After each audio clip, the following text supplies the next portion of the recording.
Il y a 2000 ans, un homme condamné à mort a écrit une lettre, pas pour supplier, pas pour se plaindre, pour te dire que tu es en train de mourir.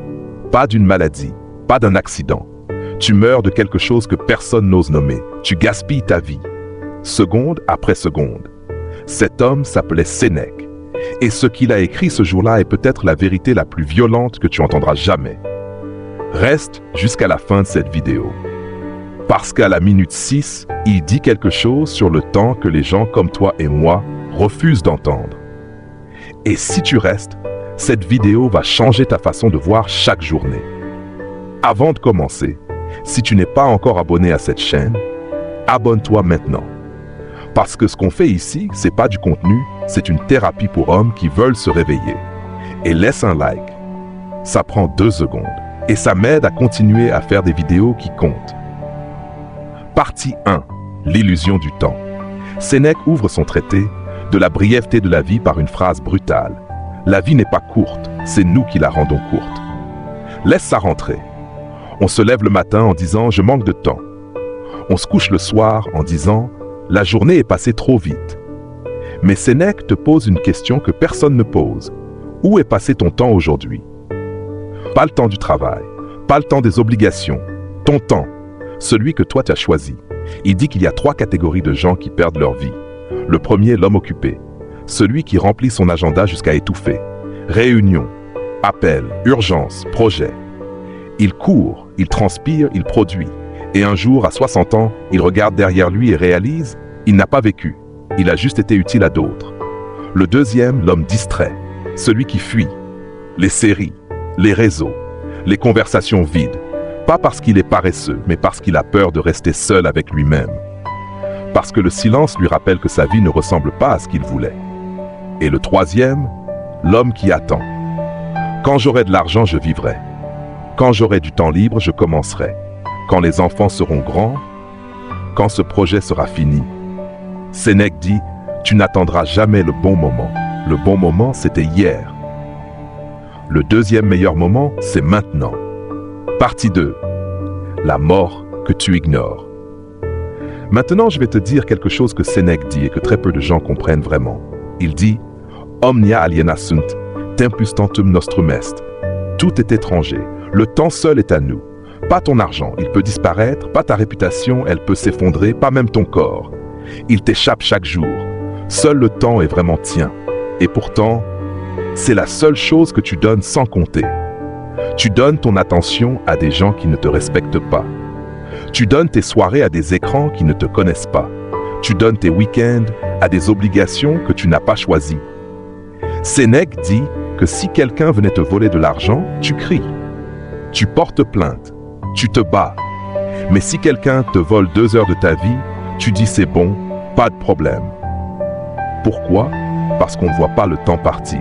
On ne ressent pas la perte. Mais Sénèque nous dit, chaque heure perdue est une petite mort. Et la plupart des hommes meurent ainsi, progressivement, silencieusement, sans jamais s'en rendre compte. Partie 3. Ce que Sénèque faisait vraiment. Voilà ce que beaucoup ne savent pas. Sénèque était riche, puissant, conseiller de l'empereur Néron. Il vivait dans le luxe. Il avait tout ce que les hommes convoitent. Et pourtant, il écrivait sur la mort, sur le temps, sur la simplicité. Pourquoi? Parce qu'il voyait autour de lui des hommes qui avaient tout et qui ne vivaient rien. Et lui-même, il l'avoue avec honnêteté. J'ai aussi perdu du temps. J'ai aussi été distrait. J'ai aussi remis à demain. Cette humilité, elle change tout. Sénèque n'est pas un juge. Il est un homme comme toi qui a regardé sa propre vie en face et a dit « je peux faire mieux ». Sa pratique concrète, la voici. Chaque soir, avant de dormir, il posait 3 questions. Première question, de quoi ai-je guéri aujourd'hui? Quelle peur ai-je affrontée? Quelle mauvaise habitude ai-je résisté? Deuxième question, à quelle tentation ai-je dit non? Pas la tentation du vice, la tentation de la facilité, du confort, de l'évitement.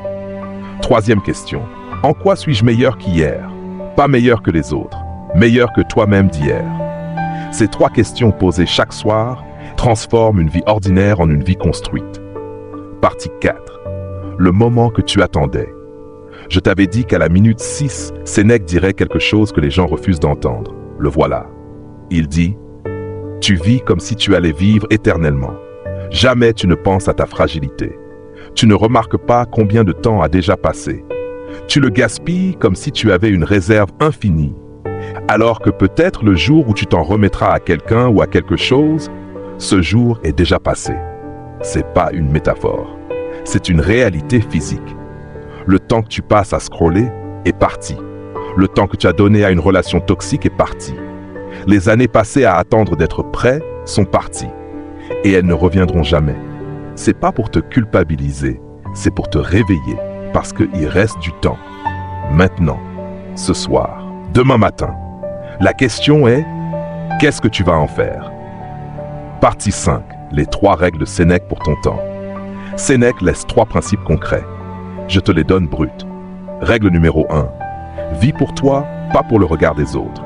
La plupart des hommes construisent une vie que les autres admirent et qu'eux-mêmes ne supportent pas.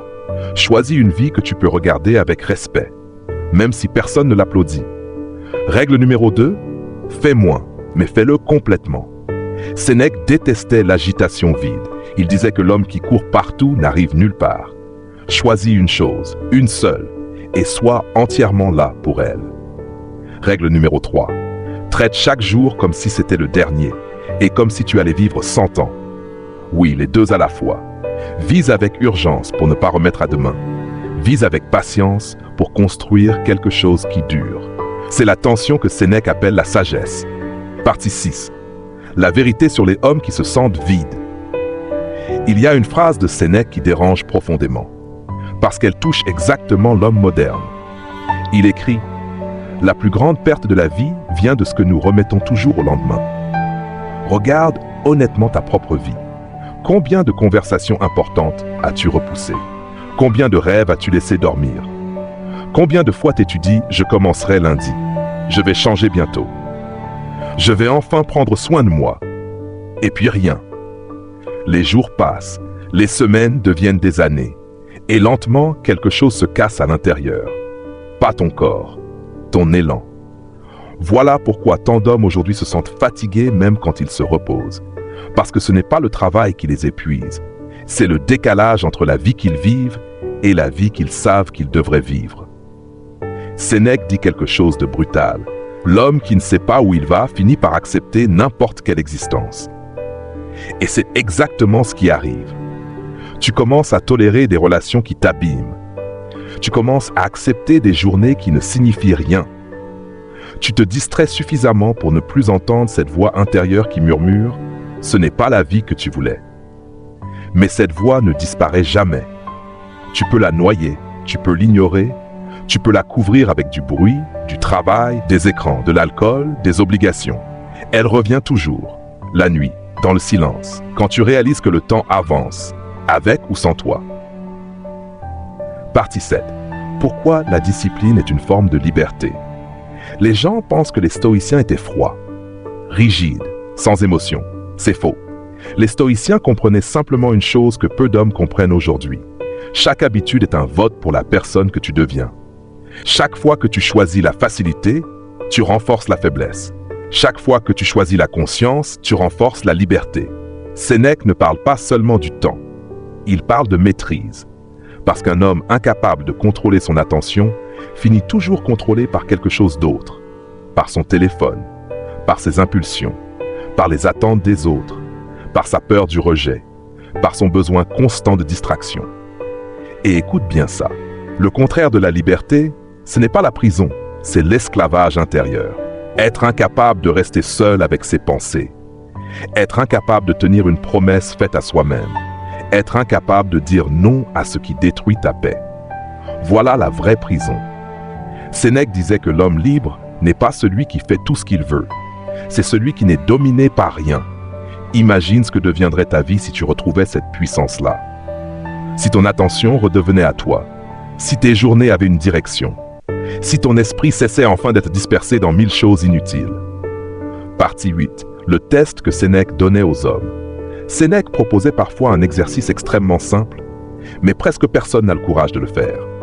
Il disait « Assieds-toi seul pendant 1 heure, sans distraction, sans musique, sans écran, sans parler à personne. Et observe ce qui se passe.